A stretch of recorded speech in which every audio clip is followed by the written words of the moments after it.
Hummingbird, a resident of America, particularly from Central America to South America. A smallest bird in the world, measuring to around 7.5 to 13 centimeters in length.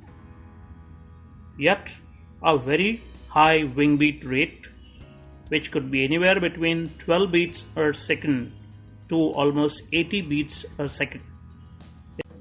Here in this video, the rate of wing beats has been reduced to 1/4 of the normal rate.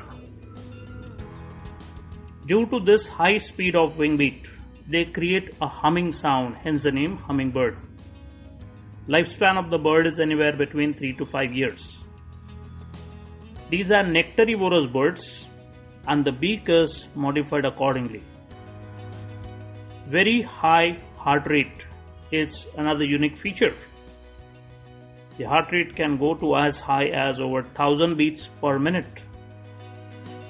The ingested food, particularly sugar, is available for utilization within 30 to 45 minutes of consumption.